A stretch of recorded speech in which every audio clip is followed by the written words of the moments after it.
اعوذ باللہ السمیع العلیم من الشیطان الرجیم من حمزہ ونفخہ ونفسہ بسم اللہ الرحمن الرحیم ربی یسر ولا تعسر وتمم بالخیر ربی زدنی علما یا ایہا الذین آمنوا لا تأکلوا اموالکم بینکم بالباطل الا ان تکون تجارۃ عن تراض منکم ولا تقتلوا انفسکم ان اللہ کان بکم رحیما ومن يفعل ذلك عدوانا وظلما فسوف نصليه نارا وكان ذلك على الله يسيرا ان تجتنبوا كبائر ما تنهون عنه نكفر عنكم سيئاتكم وندخلكم مدخلا كريما. 3 آیتیں ہیں. آیت نمبر 29 30 31 سورۃ النساء ہے اور 5واں سپارہ ہے. ترجمہ ابن کثیر کا ہے. اے لوگو یا اے ایمان والو، تم آپس میں ایک دوسرے کے مال ناحق نہ کھاؤ مگر یہ کہ آپس کی رضامندی سے تجارت ہو، اور تم اپنے آپ کو قتل نہ کرو، بے شک اللہ تم پر بہت رحم کرنے والا ہے. اور جو شخص سرکشی یعنی آپ کہیں بغاوت طغیانی، اور جو شخص سرکشی اور ظلم سے ایسے کام کرے گا، کون سے؟ نافرمانی کے، تو اسے ہم جلد آگ میں ڈالیں گے. اللہ تعالیٰ ہم سب کو اپنی آگ سے بچائے اور اپنے غصے سے بچائے. تو اسے ہم جلد آگ میں ڈالیں گے، اور یہ اللہ کے لیے بہت آسان ہے، کوئی مشکل بات نہیں ہے. اللہ تعالیٰ کے لیے بہت آسان ہے. اگر تم بڑے گناہوں سے بچو گے جن سے تمہیں روکا جاتا ہے، جن سے تم کو منع کیا گیا ہے، تو ہم تمہاری چھوٹی چھوٹی یعنی جو اس کے علاوہ ہیں کبائر و صغائر، کبیرہ و صغیرہ، تو ہم تمہاری چھوٹی چھوٹی برائیاں تم سے دور کر دیں گے اور تمہیں عزت کی جگہ میں داخل کریں گے. سورہ نساء کے شروع میں اللہ تعالیٰ نے بیان فرمایا کہ تمام انسان جو ہے ایک ماں باپ سے پیدا ہوئے ہیں. ٹھیک ہے، تمام انسانوں کا ایک ماں باپ سے پیدا ہونا اور سب کا ایک رشتہ اخوت میں جکڑے رہنا یا آپس میں ایک دوسرے کے ساتھ وابستہ رہنا بیان فرما کر عام انسانوں کے حقوق کی حفاظت اور ان کی ادائیگی کی طرف اللہ تعالیٰ نے رہنمائی فرمائی. پھر اللہ تعالیٰ نے جو ہمارا مالک ہے یتیموں اور عورتوں کا تفصیلی بیان فرمایا. پھر میراث کے احکام کا بیان ہوا جس میں یتیموں اور عورتوں کے علاوہ دوسرے رشتہ داروں کے حقوق کی ادائیگی کی بھی تاکید آئی. اس کے بعد نکاح کے احکام بیان فرمائے کہ کس عورت سے نکاح حلال ہے، کس سے نکاح حرام ہے، کیونکہ نکاح ایک ایسا معاملہ اور معاہدہ ہے جس سے عورت کی جان اور مال میں تصرف کرنے کا کسی کو حق ملتا ہے. اس کا اللہ تعالیٰ نے بیان فرمایا. اب یہاں پر مذکورہ بالا آیات میں اللہ تعالیٰ نے عام انسانوں کے حقوق، ان کے جان مال کی حفاظت اور ان میں ہر ناجائز تصرف کرنے سے منع فرمایا. وہ لوگ خواہ انسان مرد ہوں یا عورتیں ہوں، وہ اس سے کوئی تعلق نہیں ہے، ہر دو کی بات ہے، مرد اور عورت. ٹھیک ہے، اچھا اس سے بھی کوئی تعلق نہیں کہ وہ عزیز رشتہ دار قریبی ہوں یا دور کے ہوں یا عام انسان ہوں، عام لوگ ہوں، اس سے کوئی تعلق نہیں ہے. ہر ایک کی آپ نے جان مال کی حفاظت کرنی ہے. ٹھیک ہے، اور یہ جو جہاد وغیرہ کے مسائل ہیں یہ بالکل الگ سے مسائل ہیں، اور عام لوگوں کے جو مسائل ہیں بالکل الگ سے مسائل ہیں. یہ بالکل یعنی آپ ذہن میں رکھیں، اللہ نے کسی انسان کو یہ حق نہیں دیا کہ دوسرے انسان کو مار دے، بالکل بھی نہیں ہے. یہ ایک عام قاعدہ دستور الگ ہوتا ہے اور جو حکمران کے معاملات ہوتے ہیں وہ بالکل الگ ہوتے ہیں. تو عزیز رشتہ دار ہوں یا غیر رشتہ دار ہوں، یہاں تک کہ آپ جن کے ساتھ رہتے ہیں وہ مسلمان ہوں یا وہ غیر مسلم ہوں، مسلمان نہ ہوں. ٹھیک ہے، اس کے علاوہ جب قرآن مجید کا نزول ہوا اور اس کے بعد بھی صحابہ کرام کے زمانے میں، تابعین کے زمانے میں ذمہ وغیرہ بھی ہوتے تھے، ان کے بھی اللہ نے حقوق بیان فرمائے. اس کے علاوہ کچھ ایسے بھی ہوتے تھے کفار جن سے معاہدہ ہوتا تھا کہ ہاں اب یہ اس قوم سے، اس قبیلے سے، اس بستی سے ہمارا معاہدہ ہے، تو ان سب کے حقوق اللہ تعالیٰ نے بیان فرمائے، اور عوام الناس کا بھی اصول بیان کیا اور حکمران کا بھی اصول بیان کیا۔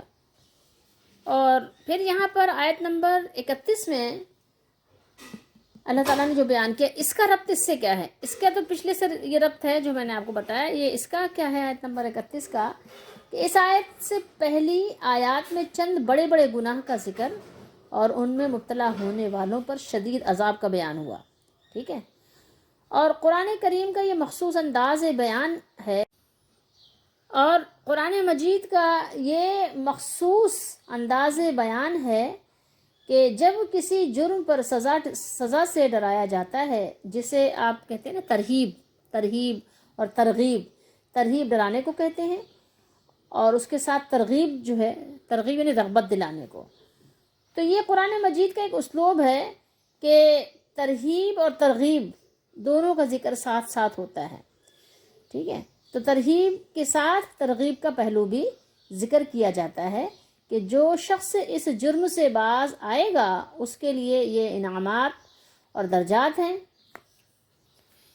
تو اس آیت مبارکہ میں بھی ایک اللہ تعالیٰ نے، آپ یہ کہیے کہ خاص انعام الہی، مالک کا احسان جہاں ذکر کیا، وہ یہ کہ اگر تم بڑے بڑے گناہوں سے بچ گئے اور اپنے آپ کو بچتے رہے تو تمہارے جو چھوٹے چھوٹے گناہ ہیں اس کو ہم معاف کر دیں گے، جیسے کہ حدیث شریف وغیرہ میں ہے کہ نماز پڑھنے سے گناہ معاف ہو جاتے ہیں، صدقہ کرنے سے معاف ہو جاتے ہیں، اس کی ایک لمبی تفصیل ہے۔ بہرحال تو اگر تم بڑے بڑے گناہوں سے بچ گئے، بچاتے رہے اپنے آپ کو، بچتے رہے، تو تمہارے چھوٹے گناہوں کو ہم از خود اللہ تعالیٰ اپنی رحمت سے معاف فرما دے گا، اور اس طرح تم ہر طرح کے بڑے اور چھوٹے، صغیرہ اور کبیرہ گناہوں سے پاک صاف ہو کر عزت و راحت کے اس مقام میں داخل ہو جاؤ گے جس کا نام اللہ تعالیٰ نے جنت رکھا ہے۔ تم جنت کے مستحق اور حقدار بن جاؤ گے۔ تو کوشش کرو کہ اپنے آپ کو بڑے بڑے گناہوں سے بھی بچاؤ، اور کوشش کرو کہ اللہ تعالیٰ کو راضی کرو، اور ظاہر ہے کہ انسان اپنے آپ کو کما حقہ گناہوں سے بچا نہیں سکتا، جیسے کہ اللہ کا حکم ہے کہ بسا اوقات انسان سمجھتا بھی نہیں ہے کہ یہ ہم گناہ کر رہے ہیں، لیکن اس سے گناہ ہو جاتے ہیں۔ تو اس کے لیے یہ ہے کہ انسان شرمندہ ہو اور اللہ کی بارگاہ میں آنسو بہائے، معافی طلب کرے، تو اللہ تعالیٰ اس کے چھوٹے چھوٹے گناہوں کو یوں ہی معاف فرما دیتا ہے۔ اس کی رحمت اتنی بڑی ہے، اس کی رحمت ایسی زبردست ہے کہ وہ اپنے بندوں پر بڑا لطف و کرم فرماتا ہے۔ لا تأکلوا اموالکم بینکم بالباطل، کمائی کے جتنے بھی ناجائز طریقے ہیں سب کے سب کیا ہیں؟ بالباطل میں وہ داخل ہیں، آ جاتے ہیں اس میں، یہاں تک کہ ہیلا سازی، جو بہت سے لوگ ہیلا کرتے ہیں نا، ہیلا کر کے کسی کا مال ہڑپ کر لیا، ہیلا سازی کے ساتھ کسی کا مال کھانا بھی حرام ہے، اور اپنے مال کو غلط طریقے سے اڑانا بھی اسی میں داخل ہے۔ یعنی اپنا مال میں اگر آپ ناجائز طور پر اور غلط جگہوں پر خرچ کر رہے ہیں تو یہ کیا ہے؟ یہ بھی جو ہے باطل طریقے میں شامل اور داخل ہے۔ تو اللہ تعالیٰ نے اپنے مومن بندوں کو اس بات سے منع فرمایا ہے کہ وہ آپس میں ایک دوسرے کے مال کو باطل طریقے سے کھائیں، ناجائز طریقے سے کھائیں، یعنی وہ کمائی کے ایسے طریقے اختیار کریں جو غیر شرعی ہیں، مثال کے طور پر سود ہے، جوا ہے، اور مختلف ہیلوں بہانوں سے لوگوں کے مال کھانے کی وہ تمام صورتیں جو سود اور جوے ہی کی طرح ہیں۔ قرآن مجید کی جب یہ آیت کریمہ نازل ہوئی، لا تأکلوا اموالکم بینکم بالباطل، جب یہ آیت کریمہ نازل ہوئی کہ تم آپس میں ایک دوسرے کا مال ناحق طریقے سے نہ کھاؤ، تو حضرت علی بن ابو طلحہ نے حضرت عبداللہ بن عباس رضی اللہ تعالیٰ عنہما سے روایت کیا ہے کہ جب اللہ تعالیٰ نے اس آیت مذکورہ کو نازل فرمایا تو مسلمانوں نے کہا کہ اللہ تعالیٰ نے ہمیں آپس میں ایک دوسرے کے مال کو باطل طریقے سے کھانے سے منع فرمایا ہے، اور کھانا سب سے افضل مال ہے۔ ظاہر انسان جو ساری کمائی اور محنت کرتا ہے کس لیے؟ سب سے پہلی بات تو یہ ہوتی ہے نا کہ پیٹ بھرے، کھانا کھائے، تو سب سے افضل مال ہے، لہٰذا ہم میں سے کسی کے لیے یہ حلال نہیں کہ وہ کسی دوسرے کے پاس کھانا کھائے۔ تو لوگ اس کام سے رک گئے تھے، یعنی ایک دوسرے گھر میں کھانا نہیں کھاتے تھے۔ اس کے بعد اللہ تعالیٰ نے یہ آیت نازل فرمائی جو ہم پڑھتے ہیں سورہ نور میں، لیس علی الاعمی حرج، پوری وہاں تفصیل اللہ تعالیٰ نے بیان فرمائی کہ یعنی ایک دوسرے گھر میں کھانے کے اللہ تعالیٰ نے آداب اور طریقہ کار بتایا کہ کہاں کہاں ہم کیسے کھا سکتے ہیں۔ تو یعنی ایک دوسرے کے گھر میں کھانے کو منع نہیں کیا گیا۔ یہاں پر مزید اللہ تعالیٰ نے ارشاد فرمایا الا ان تکون تجارتا عن تراض منکم، یعنی وہ تجارت اور لین دین جس میں حقیقی باہمی رضامندی ہو، اس کے ذریعے سے کماؤ اور کھاؤ۔ آپس کی رضامندی میں ایک بات یہ بھی ذہن نشین رہنی چاہیے اور وہ بہت ضروری ہے کہ وہ شریعت کے خلاف نہ ہو۔ بہت ساری چیزوں میں انسان راضی تو ہوتا ہے ایک دوسرے سے، لیکن کیا ہوتا ہے، معاملات جو ہوتے ہیں وہ شریعت کے خلاف ہوتے ہیں، شریعت اس بات کی اجازت نہیں دیتی۔ تو رضا اور رغبت اس صورت میں ضروری ہے کہ اس کی شریعت کے مطابق ہو۔ اگر آپ غور کریں تو فی زمانہ بہت سارے ایسے اصول، قوانین، دستور بنے ہوئے ہیں جو بظاہر ایسا لگتا ہے کہ باہم آپس میں رضامندی کے ساتھ یہ سودا ہو رہا ہے، لیکن وہاں رضامندی کا نام و نشان بھی نہیں ہوتا۔ اب مثال کے طور پر آپ رشوت کا ہی لے لیں یا سود کا لے لیں، تو کیا ہے کہ ایک انسان بسا اوقات سود دے رہا ہوتا ہے، اب ظاہر وہ اپنی مرضی سے دے رہا ہے نا، لیکن وہ اس کی مرضی، اس کی رضامندی کیسی ہے، تو یہ تو ظاہر ہے ہر شخص یہ اندازہ لگا سکتا ہے جو دے رہا ہے۔ اسی طریقے سے رشوت ہے، اپنا کوئی کام کروانے کے لیے کہ بھائی یہ کام میرا ہو جائے، اس کو رشوت دینی پڑتی ہے، تو اب کیا کریں، دینی ہے اس کو، بظاہر تو اب ظاہر اپنی رضائی سے دے رہا ہے، لیکن کس طرح دے رہا ہے وہ جانتا ہے۔ اسی طریقے سے ہے کہ بہت سارے معاملات میں ہوتا ہے بھائی ایک دن کی تنخواہ کاٹ لی جائے گی فلاں امپلائی کی، یا ایک آدھے دن کی، کیوں بھائی، اس کی مرضی بھی چھوڑ دو نا۔ تو اسی طریقے سے بہت ساری چیزیں ہیں آپ دیکھ سکتے ہیں، اور جو بلڈنگیں بنتی ہیں اس میں بھی ہے کہ بہت ساری چیزیں ایسی ہیں کہ آپ نے اگر ایسے کر لیا تو ظاہر آپ کو اتنا دینا ہے، اتنا دینا ہے، تو یہ سب بظاہر انسان جا کر اپنی رضامندی سے دے رہا ہے، لیکن یہ رضامندی کیسی ہے یہ سب کو معلوم ہے۔ تو یہ سارے طریقے کیا ہیں، باطل ہیں قرآن و حدیث کی روشنی میں۔ ایک رضامندی وہ ہوتی ہے جو دل کی خوشی اور رضا اور رغبت کے ساتھ ہوتی ہے، اور باہم ایک دوسرے کے ساتھ دونوں اس سے یعنی راضی برضا ہوتے ہیں۔ لیکن ایک صورت یہ ہے کہ ایک فریق دوسرے کی مجبوری سے فائدہ اٹھا رہا ہے، اس میں اور اس میں بہت فرق ہے۔ اسی طریقے سے رسول اللہ صلی اللہ علیہ وسلم نے ارشاد فرمایا، حدیث نمبر 2111 پر آپ صلی اللہ علیہ وسلم نے فرمایا کہ خریدنے اور بیچنے والے دونوں کو اس وقت تک اختیار ہوتا ہے، یعنی کہ اپنی بے کو خریدنا اور بیچنا، اپنے تجارت کو، خرید و فروخت کو منسوخ کر سکتے ہیں، اپنی بے کو فسخ کر سکتے ہیں۔ ٹھیک ہے، کس طرح سے؟ خریدنے والا خرید رہا ہے، بھائی نہیں مجھے نہیں پسند آ رہی یہ چیز، آپ واپس رکھ لو، ٹھیک ہے، اس نے پیسے نہیں دیے، چیز واپس کر دی اس کی، چلا گیا۔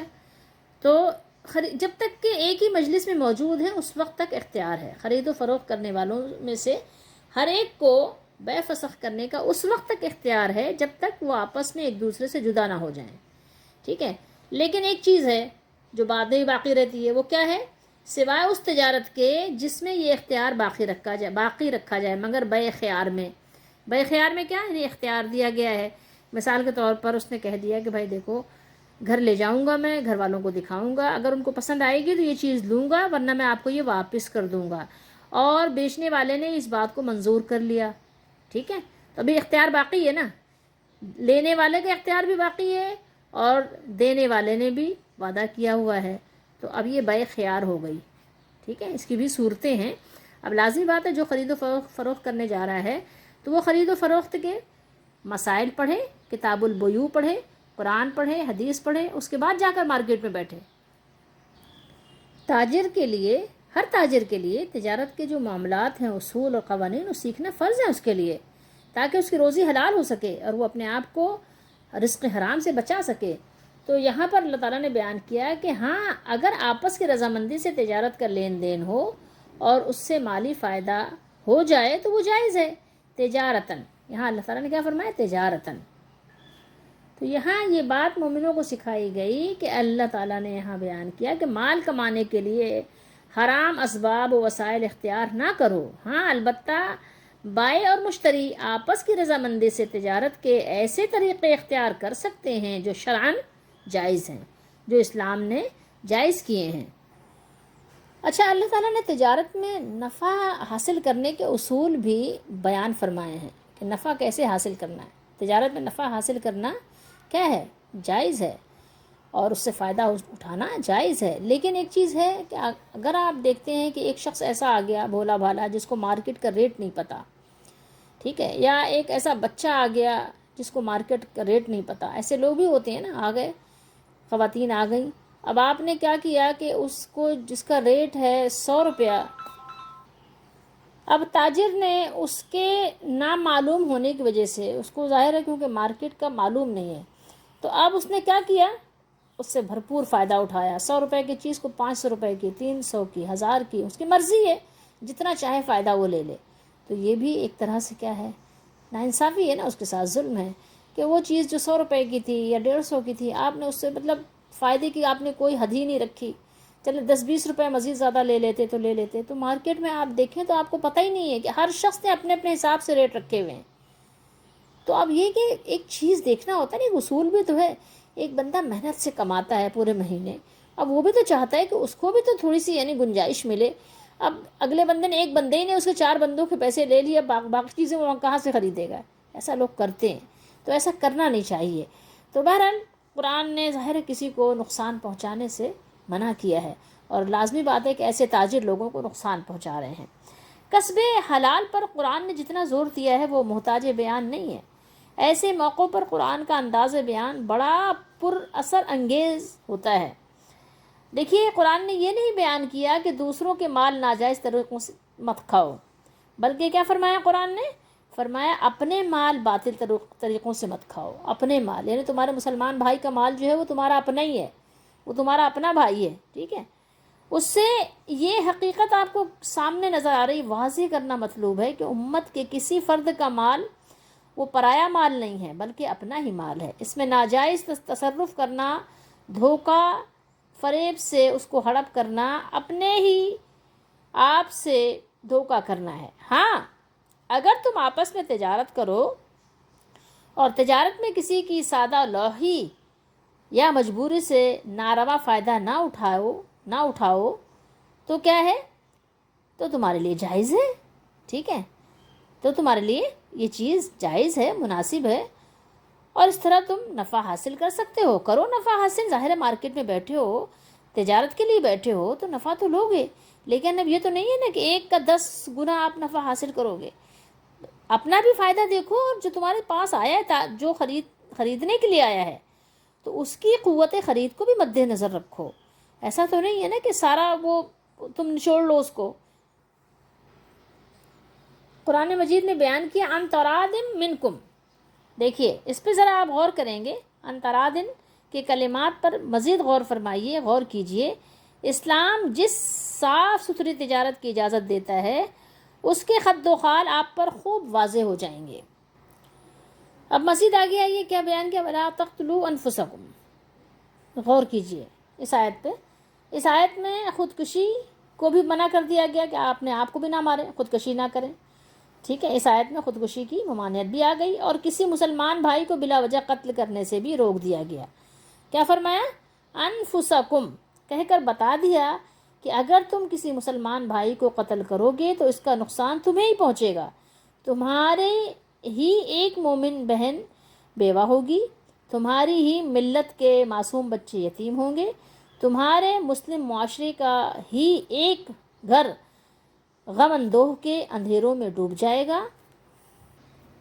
قرآن و حدیث کی روشنی میں اس آیت مبارکہ کے بہت سارے یعنی معنی اور مطالب بیان ہوئے ہیں کہ اور اپنے آپ کو ہلاک نہ کرو، یعنی ان امور کا ارتکاب کر کے جن کو اللہ تعالیٰ نے حرام کیا ہے، اگر وہ کام کرو گے تو کیا ہے، اپنے آپ کو ہلاک کرنا ہی تو ہے، اور اللہ تعالیٰ کی نافرمانیوں کو اختیار کر کے اور آپس میں لوگوں کے مال ناحق طریقے سے کھا کر، کچھ شک نہیں کہ اللہ تعالیٰ تم پر مہربان ہے، ان اللہ کان بکم رحیمہ۔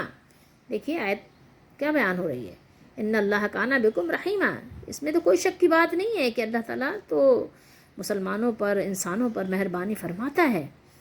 اور اس کے علاوہ اسی ضمن میں ایک حدیث شریف ہے مسند احمد میں، حضرت عبداللہ بن عمر بن عاص رضی اللہ تعالیٰ عنہ راوی ہیں، وہ بیان کرتے ہیں کہ نبی اکرم صلی اللہ علیہ وسلم نے مجھے یعنی ایک کسی 8 ہجری میں کسی جنگ وغیرہ میں بھیجا.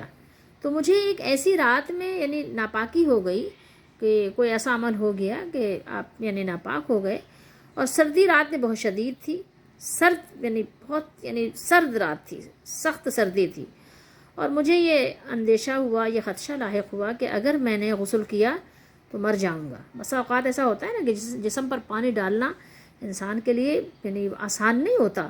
سردی میں آپ تصور کریں کپڑے ہٹا کر پانی ڈالنا, اور جب کہ پانی ٹھنڈا بھی ہو, اور بسا اوقات تو یہ ہوتا ہے گرم پانی بھی, اگر آپ گرم پانی سے بھی نہا لیں تو کیا ہوگا, کپڑے پہن کر تو پھر لازمی بات ہے کہ پھر آپ کو سردی تو لگے گی, جسم تو ٹھنڈا ہو چکا ہے. تو انہوں نے فرمایا کہ میں نے اندازہ کیا کہ میں تو مر جاؤں گا, لہٰذا میں نے کیا کیا, میں نے تیمم کر کے اپنے ساتھیوں کو صبح کی نماز پڑھا دی. تیمم ہے, قرآن مجید میں تیمم کا حکم ہے, اللہ نے دیا ہے نا, فتیمموا صعیدا طیبا, پاک مٹی سے تیمم کر لو اگر تم غسل کرنے کی طاقت نہیں رکھتے. ٹھیک ہے, بیمار ہو جانے کا اندیشہ ہو یا بیماری کے بڑھ جانے کا اندیشہ ہو یا پانی نہ ہو, ہر صورتوں میں اللہ تعالیٰ نے تیمم کو جائز رکھا ہے نا. یہی تو دین کی خوبصورتی اور آسانی ہے. تو جب رسول اللہ صلی اللہ علیہ وآلہ وسلم کی خدمت میں حاضر ہوئے تو عبداللہ بن عمر بن عاص رضی اللہ عنہ فرماتے ہیں کہ تو میں نے آپ صلی اللہ علیہ وسلم سے اس کا ذکر کیا, تو آپ صلی اللہ علیہ وسلم نے فرمایا, یا عمر صلیت باصحابک وانت جنب, عمر تم نے اپنے ساتھیوں کو حالت یعنی جنابت ہی میں نماز پڑھا دی, یعنی کہ اس حال میں کہ تم ناپاک تھے. میں نے عرض کی, اے اللہ کے رسول صلی اللہ علیہ وسلم, مجھے شدید ترین یعنی وہ سردی والی رات تھی, بہت سرد رات تھی, اور مجھے یعنی ایسا ہو گیا تھا اور مجھے خدشہ تھا کہ اگر میں نے غسل کیا تو مر جاؤں گا. تو اس موقع پر مجھے یہ ارشاد باری تعالی جو اللہ تعالیٰ نے یہاں فرمایا نا, وَلَا تَقْتُلُوا أَنفُسَكُمْ, تو فرمایا کہ مجھے یہ آیت مبارکہ جو اللہ تعالیٰ نے بیان فرمایا ہے, اور ان اللہ کان بکم رحیما, اور اپنے آپ کو ہلاک نہ کرو, کچھ شک نہیں کہ اللہ تم پر مہربان ہے. ٹھیک ہے, یہ انہوں نے بیان کیا. تو میں نے تیمم کر کے نماز پڑھا دی. یہ بات سن کر رسول اللہ صلی اللہ علیہ وآلہ وسلم ہنسنے لگے. کیا فرمایا آپ نے, آپ ہنسنے لگے, اور آپ نے کچھ نہیں فرمایا, آپ نے کچھ نہیں فرمایا. یعنی کچھ نہیں فرمانے سے مراد کیا ہے کہ نہ جھڑکا, نہ ڈانٹا, نہ منع فرمایا, نہ آئندہ کے لیے تنبیہ فرمائی کہ چلو آج تو کر لیا, ابھی تو کر لیا یہ کام اس دفعہ, لیکن اب کبھی نہ کرنا ایسا. آپ صلی اللہ علیہ وسلم نے کچھ بھی ان کو نہیں یعنی زجر توبیخ نہیں فرمائی, اور کچھ بھی نہیں کہا ان کو. بس یہ ہے کہ یعنی سمجھ لیں آپ صلی اللہ علیہ وسلم کی طرف سے اجازت مل گئی کہ یعنی ایسی حالت میں تیمم کر لینا آپ کے لیے ٹھیک ہے. اور صرف یہی نہیں بلکہ کیا کیا انہوں نے, نماز بھی پڑھائی, اپنے ساتھیوں کو نماز بھی پڑھائی, انہوں نے امامت بھی کی, کیونکہ مٹی اور تیمم بھی انسان کو ایسے ہی پاک کر دیتے ہیں جیسے کہ پانی پاک کرتا ہے. عبدالسلام بن محمد نے اپنی تفسیر میں بیان کیا ہے کہ ولا تقتلوا انفسکم, اس کے 3 معانی ہو سکتے ہیں اور تینوں مراد ہیں.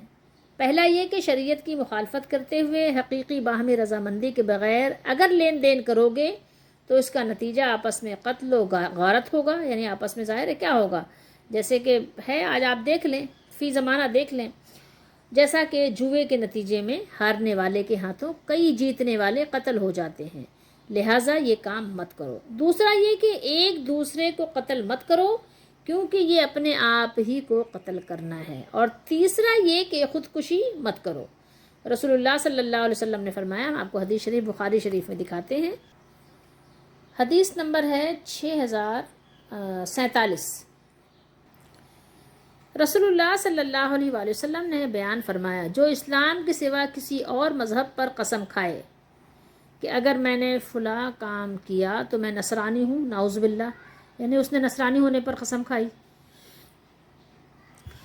یا یہودی ہوں تو وہ ایسا ہو جائے گا, یعنی جو ایسی قسم کھائے گا وہ ہو بھی جائے گا. اگر عیسائی ہونے کی قسم کھائے گا عیسائی ہو جائے گا, یہودی ہونے کی کھائے گا یہودی ہو جائے گا, یعنی جو بھی کھائے گا تو وہ ایسا ہو جائے گا جیسے کہ اس نے کہا. اور کسی انسان پر ان چیزوں کی نظر صحیح نہیں ہوتی, نظر یعنی منت صحیح نہیں ہوتی جو اس کے اختیار میں نہ ہو. ٹھیک ہے, مثال کے طور پر کہ میرا فلاں کام ہو جائے تو میں کعبے میں نماز پڑھوں گا جا کے.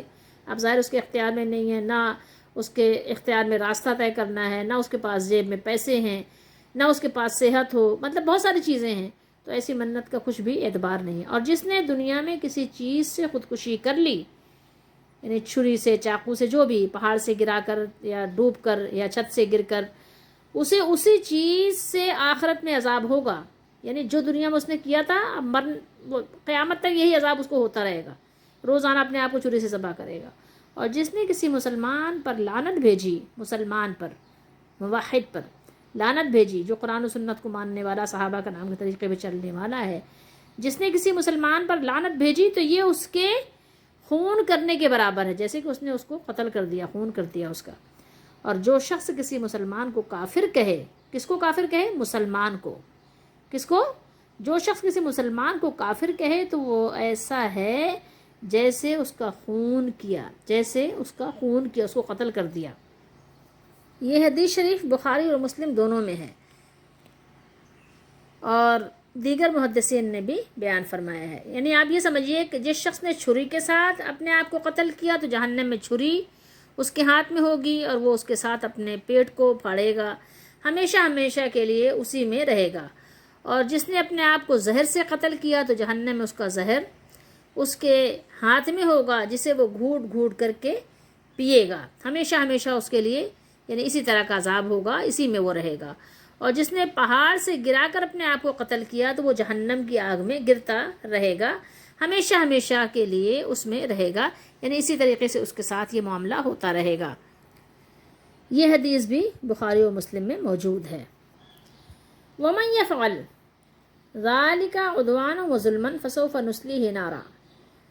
اللہ نے فرمایا اور جو شخص کرے گا یعنی ایسا کام اسی طرح کا سرکشی اور ظلم سے، تو ڈال دیں گے ہم اسے آگ میں، اللہ تعالیٰ اس کو آگ میں ڈال دے گا۔ اور یہ کیا ہے؟ یہ اللہ پر بالکل آسان ہے۔ اللہ نے فرمایا وَكَانَ ذَلِكَ عَلَى اللَّهِ يَسِيرًا، یعنی یہ نہیں سمجھو کہ تم مسلمان ہو، اس پر تم مغرور مت ہو جاؤ کہ ہم مسلمان ہیں، ہم مسلمان ہو کر دوزخ میں کیوں کر جائیں گے۔ اللہ تعالیٰ پر یہ کام آسان ہے، اگر تم نافرمانی کرو گے تو اللہ تعالیٰ کے لیے دوزخ میں پھینکنا کوئی مشکل بات نہیں ہے۔ تو یہ جو اللہ تعالیٰ کے فرامین ہیں، جو اللہ تعالیٰ کے بیانات ہیں، ان سے ہمیں سبق لینا چاہیے، ڈرنا چاہیے اور باز رہنا چاہیے۔ اللہ تعالیٰ کی حکم عدولی کی جسارت نہیں کرنی چاہیے، اگر ایسا کیا تو اللہ تعالیٰ اس کو جہنم میں ڈال دیں گے۔ یہ بہت اللہ تعالیٰ نے سخت وعید اور شدید اللہ تعالیٰ نے ایک طرح سے کہی ہے کہ سرزنش، ڈانٹ ڈپٹ کی ہے، وارننگ دی ہے اللہ تعالیٰ نے ہر اس عقل مند کو جس سے یعنی یہ ڈرنا چاہیے، جس سے ڈرنا چاہیے، تو ہر اس عقل مند کو اس بات سے ڈرنا چاہیے جو اللہ نے بیان فرمایا ہے، اس سے ڈرنا چاہیے۔ اور کس کو ڈرنا چاہیے؟ جو دل آگاہ رکھتا ہے، جس کے دل میں خوف الہی ہے، اس کو ڈرنا چاہیے۔ جو آخرت پر یقین رکھتا ہے اس کو ڈرنا چاہیے، اور دل سے متوجہ ہو کر، دل کی گہرائیوں سے، دل کے کانوں سے سننا بھی چاہیے اللہ تعالیٰ کی باتوں کو، غور و فکر کے ساتھ قرآن مجید کو، احادیث مبارکہ کو سننا چاہیے۔ اللہ تعالیٰ ہم سب کو سمجھنے کی توفیق عطا فرمائے۔ ان تجتنبو، اجتناب آپ اردو میں بھی بولتے ہیں نا، باب افتعال سے، تو یہ اجتناب کا ہی اسی کے قبیل سے صیغہ ہے، تجتنبو۔ کبائر کبیرہ کی جمع ہے۔ اللہ نے فرمایا کہ یعنی اگر تم کبائر سے بچو گے، کبیرہ گناہ وہ ہیں جن کے متعلق قرآن میں یا حدیث شریف میں صاف طور پر دوزخ کی وعید آئی ہو، جس کے بارے میں یہ ہو کہ اگر یہ کرو گے تو دوزخ میں جاؤ گے، ٹھیک ہے، یا اللہ تعالیٰ نے اس بات پر اپنی ناراضگی کا، اپنے غضب یا غصے کا اظہار کیا ہو، ٹھیک ہے، یا شریعت میں ان پر حد مقرر کی گئی ہو، ٹھیک ہے، شریعت میں حد مقرر ہوگی۔ اگر ایسا گناہ ہے جیسے کہ چوری کی تو کیا ہوگا؟ ہاتھ کٹے گا، حد مقرر ہے نا اس پہ۔ اسی طریقے سے بدکاری پر حد مقرر ہے۔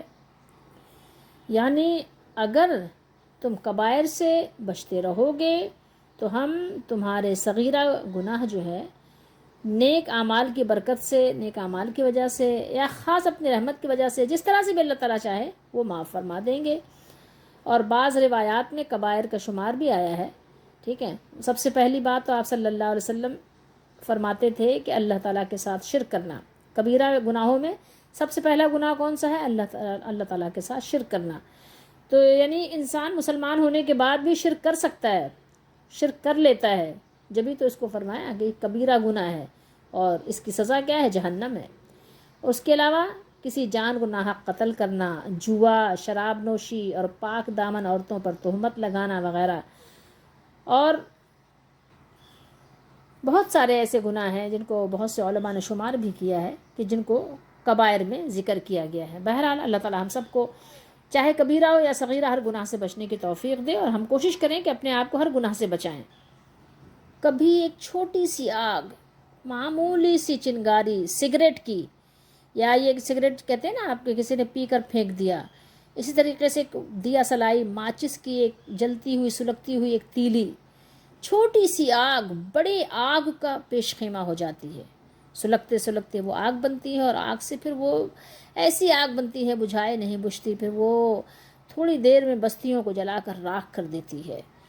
تو چھوٹا گناہ بھی کبھی بڑے گناہوں کا پیش خیمہ بن جاتا ہے اور دوزخ میں پہنچا کر ہی رہتا ہے۔ تو اس لیے ہمیں ہر چھوٹے بڑے ہر گناہ سے بچنا چاہیے اور اللہ تعالیٰ سے ڈرنا چاہیے، اور کبھی بھی ڈھیٹ نہیں ہونا چاہیے کہ چھوٹا سا گناہ ہے، نہیں ہنستے ہوئے کر لیا، نہیں بلکہ رونا چاہیے۔ اگر چھوٹا سا گناہ بھی ہو جائے تو فوراً اللہ تعالیٰ سے رو رو کر معافی مانگنا چاہیے۔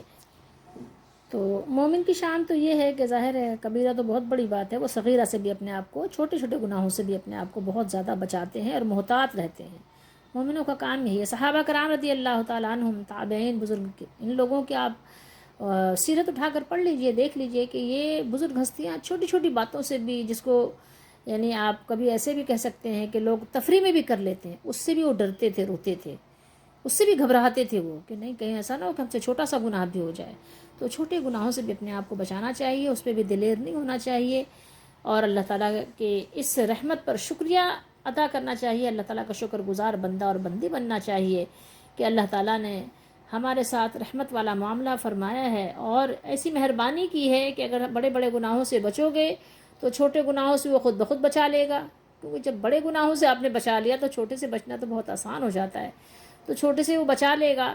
اور اگر پھر بھی ہو ہی گئے بشری تقاضوں کی وجہ سے، انسان کبھی غفلت اور کبھی بھول کی وجہ سے ایسی کوتاہی اس سے ہو ہی گئی، تو اللہ تعالیٰ اپنی رحمت خاصہ کے صدقے سے معاف فرما دے گا، اور برائیاں دور فرما کر اللہ تعالیٰ عزت کے مقام میں داخل کرے گا۔ کہاں داخل کرے گا؟ مدخلاً کریمہ۔ اور اصل عزت کا گھر کون سا ہے؟ وہ جنت ہے۔ لوگ عزت کی تلاش میں ہوتے ہیں، چاہتے ہیں ہمیں عزت ملے۔ اکثر لوگ ہوتے ہیں بہت حساس ہوتے ہیں، کہتے ہیں یار ہماری عزت خراب ہو گئی، ہماری عزت کی بات آ گئی، ہمارے عزت کا معاملہ ہے۔ تو دیکھیں دنیا میں انسان کتنی عزت بناتا پھرے، لیکن اصل عزت کیا ہے کہ وہ دوزخ سے بچا لیا جائے، ورنہ دوزخ میں جتنی زیادہ ذلت ہوگی شاید ہی کہ کہیں انسان کی اتنی ذلت ہو۔ سب سے زیادہ ذلت دوزخیوں کی ہوگی، سب سے زیادہ ذلیل دوزخی ہوں گے، اور سب سے بڑی عزت جنتیوں کی ہوگی۔ عزت افزائی، عزت کا مقام، عزت کا مرتبہ جنتیوں کے لیے ہے، اور ذلت اور ضلالت یہ سب جو ہے دوزخیوں کے لیے ہے۔ تو سب سے بڑی کامیابی، سب سے بڑی عزت یہ ہے کہ انسان اپنے آپ کو اپنے مالک کی ناراضگی سے بچا لے، ہر طرح کے کفر شرک سے بچا لے، اللہ کی، اپنے مالک کی نافرمانی سے، بغاوت و سرکشی سے، طغیانی سے اپنے آپ کو بچا لے۔ اور جب اس نے بچا لیا، یہ کام اس نے کر لیے، تو پھر ظاہر ہے کہ اللہ کی رحمت نے اس کو ڈھانپ لیا، اور اللہ کی رحمت کے بغیر انسان جنت میں داخل نہیں ہو سکتا۔ جنت میں داخلہ ملے گا جس پر اللہ کی رحمت ہوگی، اس کو داخلہ ملے گا۔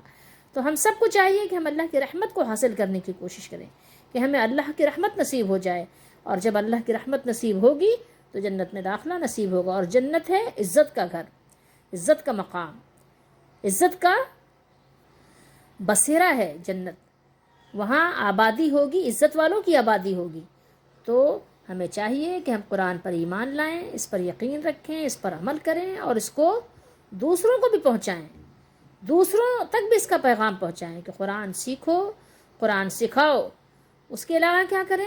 اس کے علاوہ یہ کریں کہ اللہ تعالیٰ سے معافیہ مانگیں، روئیں، گڑ گڑائیں، اور دعا کریں کہ مالک ہمیں اپنی رحمت سے دوزخ سے بچا لے، دوزخ والوں سے بچا لے، اپنے ناراضگی، اپنے غضب، اپنی آگ سے بچا لے، ہمیں دوزخ میں داخل نہ کرنا ہے۔ اللہ آپ کے لیے تو بہت آسان ہے، آپ جس کو چاہیں گے آسانی کے ساتھ دوزخ میں پھینک دیں گے، آپ سے کوئی سوال نہیں کر سکتا مالک، لیکن ہمیں دوزخ سے بچا لے۔ تو ہمیں چاہیے کہ ہم اللہ سے معافی مانگیں اور دعا کریں کہ اللہ تعالیٰ ہماری ٹوٹی پھوٹی کوششوں کو قبول کر لے، ہمارے تھوڑے کو بہت کر دے، ہمارے کھوٹ کو دور کر دے، اور ہمارے عمل کو خالص کر دے۔ اور یہ ہماری جو کوششیں ہیں یہ ظاہر اللہ کی شایان نشان نہیں ہو سکتی. اللہ تعالیٰ ہماری ٹوٹی پھوٹی یہ نمازیں، تمام کوششیں جو بھی صدقہ خیرات جو بھی ہے، یہ ٹوٹی پھوٹی کوششیں اپنی بارگاہ عزلی میں قبول فرما لے اور ہمیں معاف کر دے، ہمیں بخش دے، ہم پر رحم فرمائے. اور بے شک یہ اللہ کے لیے آسان ہے کہ ہمیں وہ معاف کر دے، ہمیں جنت میں داخل کر دے. یہ بھی اللہ کے لیے آسان ہے، کوئی مشکل بات نہیں ہے. مشکل ہے تو انسانوں کے لیے ہے اور اللہ کے لیے آسان ہے. تو دعا کرنا چاہیے